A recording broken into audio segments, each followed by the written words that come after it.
வணக்கம் and welcome to cinema matrix. இந்த வீடியோவில் எதை பற்றி பார்க்க போகிறோம் அப்படின்னா, தர்ஷிகா 50 நாள் கடந்ததுக்கு அப்புறம் ஸ்டில் ஸ்ட்ராங்காக இருக்காங்களா அப்படின்றதுக்கு அவங்க செமையான ஒரு பதில் வந்து கூறியிருக்காங்க.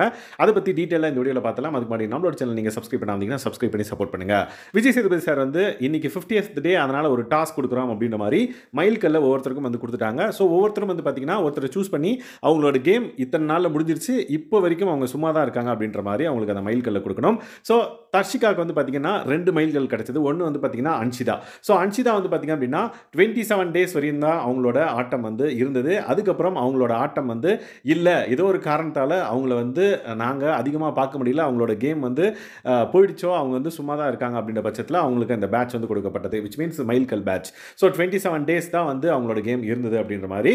அண்ட் தென் சத்யா வந்து பார்த்தீங்க அப்படின்னா தர்ஷிகாவுக்கு 21 டேஸ் அவங்க வந்து செமையாக இருந்தாங்க. 2 டைம் வந்து கேப்டனாக இருந்தாங்க, சூப்பராக அவங்க வந்து ப்ளே பண்ணிட்டு இருந்தாங்க. அதுக்கப்புறம் அவங்க சேஃப் கேம் விளாட்றாங்க அப்படின்ற மாதிரி சொல்லி சத்யா வந்து பார்த்தீங்கன்னா 21 டேஸ் தான் அவங்களோட ஆட்டம் இருந்தது, அதுக்கப்புறம் அவங்களோட ஆட்டம் காணாமல் போயிடுச்சு, சும்மா தான் இருக்காங்க அப்படின்ற மாதிரி தர்ஷிகா வந்து கொடுத்தாங்க. ஸோ தர்ஷிகா இதை வந்து செமையாக வந்து பார்த்தீங்க அப்படின்னா உள்வாங்கிக்கிட்டு அதுக்கான விளக்கத்தை வந்து சொன்னாங்க.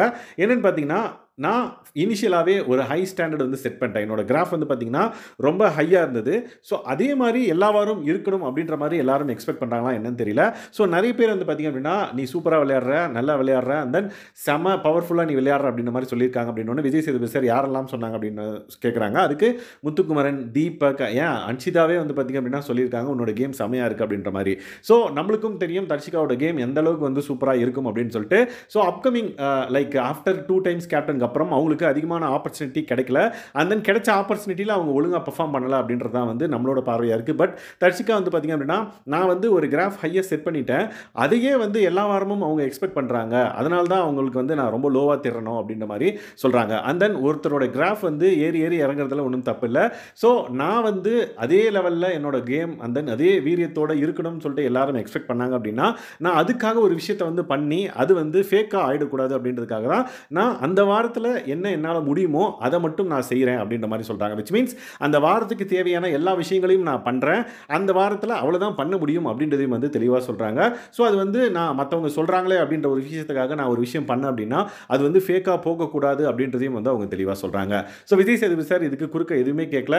ஏன்னா அவரும் புரிஞ்சுக்கிறாரு, ஓகே இவங்களோட ஸ்டாண்டர்ட் வந்து ஹையாக செட் பண்ணதுனால மற்றவங்களாம் அதே மாதிரி எக்ஸ்பெக்ட் பண்ணாங்களோ அப்படின்ற மாதிரி. ஸோ இது வந்து நிறைய பேர் விளையாடுற ஒரு கேம் அப்படின்றனால அவங்களுக்கு கிடைக்கிற ஆப்பர்ச்சுனிட்டி வந்து லெஸ்ஸாக இருக்கும் பட்சத்தில் அவங்க அதிகமாக வெளியே தெரியறதுக்கான வாய்ப்புகள் இல்லை. பட் அவங்க ஆல்ரெடி வந்து ஒரு ஷோலேயே வந்து சொல்லியிருக்காங்க. விச் மீன்ஸ் வீக் டேஸில் வந்து பார்த்தீங்கன்னா என்னோட கேம் மக்களுக்கு தெரிஞ்சால் போதும், இவங்களுக்கு தெரியலனா எனக்கு கவலை இல்லை அப்படின்ற மாதிரி சொல்லியிருக்காங்க. ஸோ இந்த மாதிரி தர்ஷிகா அவங்களோட ஹேட்டர்ஸ்க்கு செமையான ஒரு பதிலை கொடுத்துருக்காங்க.